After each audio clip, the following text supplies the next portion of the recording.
Hey there YouTube, happy Sunday or whenever you find yourself watching this. In this video, I really want to get into the science behind the law of attraction and mental reconditioning. I realize that the concept of changing your life and getting what you want through your thoughts and emotions seems a bit out there, as does the idea of the entire universe working with us to create our lives. And it is a science, but again, the upfront concept of it just kind of tends to throw people off. So I'll be touching on a few more evidence-supported topics of the law of attraction today. Very exciting stuff. First, if this is your first time to my channel, welcome and thank you so much for clicking on this video. I think you definitely picked a good one to start with. My name is Alyssa, and as you guessed based on the intro, my channel mainly surrounds the topic of the law of attraction, going over subconscious self-doubt, limiting self-beliefs, and many things alike. So if you're wanting more info on all of that, go ahead and hit that subscribe button as well as that bell icon so that you get notified for more videos. And please like and or comment on this video so other people can see it as well. So the reason that I decided to talk about this today is because I realized that I've been loving making these videos more than I thought I would. And I've been wanting to start this channel for a while, like a surprisingly long time. And the other day I was wondering why it took me so long to get started. Besides from the obvious reasons of having that self-doubt, thinking I wasn't smart enough to figure out editing or figure out something to say, etc. But I realized that it was in large part because I was afraid that people would think that all of this was just too out there and tell me that I didn't know what I was talking about or that this was all just nonsense and to stay home, so to speak. So once I was able to calm that voice a little bit, I just did it. I just started the channel. But why should all of that have bothered me in the first place? People talk about out there things all the time. There's shows, channels, books dedicated to out there things. And I knew I was passionate enough about it, and I knew that other people found success with these things and they didn't let other people get in their way. I consciously acknowledged that. But when it came to me doing something that I really believe in and feel passionate about, that little voice in my subconscious was like, wait, no, you shouldn't do this. They can do it like anybody else, but you, not so much. I'm sure it's a similar story for most of us. So why the hell does this happen? In one of my very first videos, I talked about the differences between your conscious and your subconscious minds. Your conscious mind is the one that we only have about 5% control over, and those are our surface thoughts, the thoughts that we're actively acknowledging. And your subconscious mind is the mind that we have very little control over. In fact, about 95% of your thoughts are subconscious and they're out of your control. Sub meaning below, so they're below your consciousness.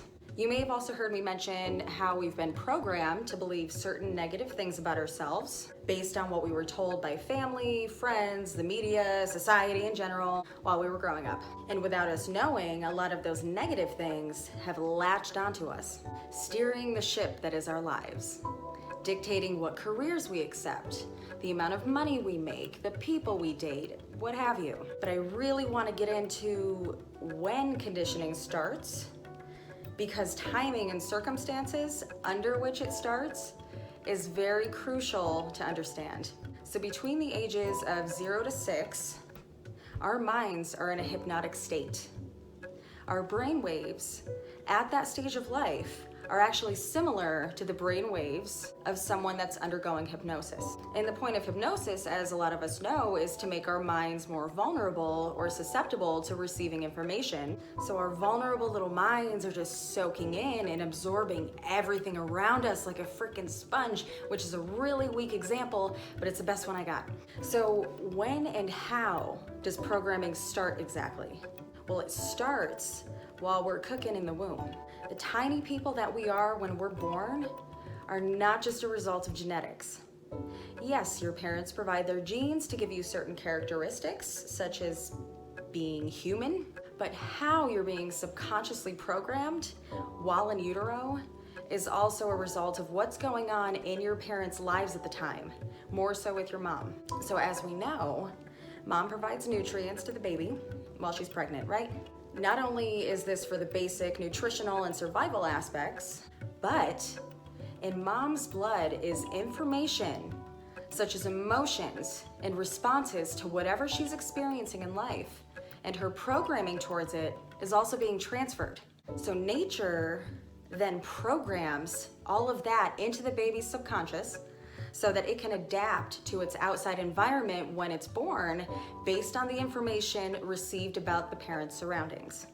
So if there's a lot of stress and tension that the parents are experiencing, that information and emotion is going to be transferred and conditioning will occur. If there's peace, love, and unicorns in their lives, that information will be transferred. Nature is preparing the baby for surviving these circumstances once it's born. It's incredible.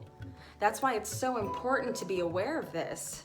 As the parents or future parents, most of us are unaware of just how easy this conditioning is and how it shapes the rest of that baby's life.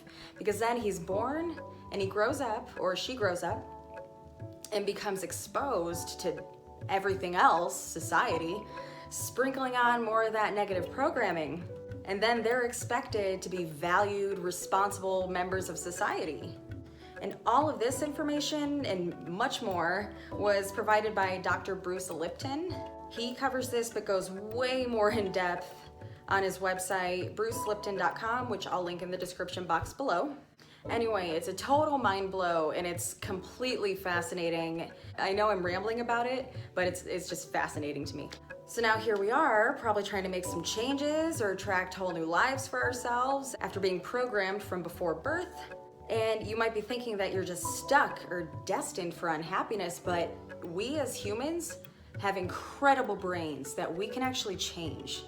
I've also mentioned neuroplasticity a couple of times, but if you don't know what that is, neuroplasticity is a term in neuroscience that's defined as the brain's ability to be changed or reconditioned for new ways of thinking. And programming can be done in several ways, a few of which I discussed in a previous video, which I'll link below. But when you start going through the process of reprogramming your mind, you're visualizing, you're scripting, practicing gratitude, meditating, what have you, you start implementing more emotion into what you're working on attracting. You're training your brain to believe that this goal is a reality. And FYI, your subconscious does not know the difference between what's real and what's not. That's why it puts you into fight or flight mode when you watch a scary movie. You consciously know that it's not real, so you comfortably suspend your disbelief for the time being. But your subconscious is preparing you for survival. So during those scary scenes or those intense scenes, you start sweating, your heart starts pounding, you're breathing heavy, you're physically preparing to fight or flee if needed. And it's our conscious mind that keeps us acknowledging that it's not real so that you can go ahead and enjoy the movie. The more you focus on your goal as a current reality, the more it's gonna get ingrained into your subconscious. And that's where Hebb's law comes in. Hebb's law, that's Hebb's, H-E-B-B'(S). Hebb's law suggests that neurons that fire together wire together. So you combine these thoughts with the emotions that you've tagged to them, and you fire up and create new neural pathways in your brain, allowing you to reverse old subconscious patterns, do away with negative self-talk, old negative beliefs about yourself, and so on. And that's when you start embodying the thing that you want, and the universe starts working with you to provide evidence of it being yours. And then it just builds from there. That's why it's so worth the process of doing it. Your brain is like a computer, and any computer is gonna need its occasional software updates, right? Well, sadly, we didn't know that our brains needed that same thing. So we're just running on old software. You've never updated it. Your computer's fine, your brain is fine, but you just need to update your internal programming. And again, I'll link the video that I did about how to start reprogramming your mind in the description box below, and I'll be consistently going over many more ways to do that in future videos.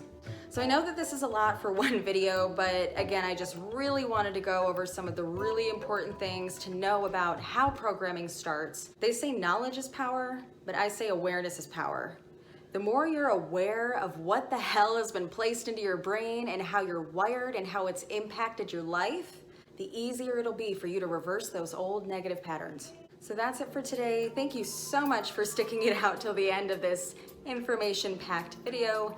Please hit that like button if you did end up enjoying it. Comment anything you'd like to add or any questions you may have. And please go ahead and subscribe to this channel if you haven't already, and hit that bell icon so that you can be updated when I post new videos. But again, thank you so much for watching. Be safe, much love, and I'll see you next time.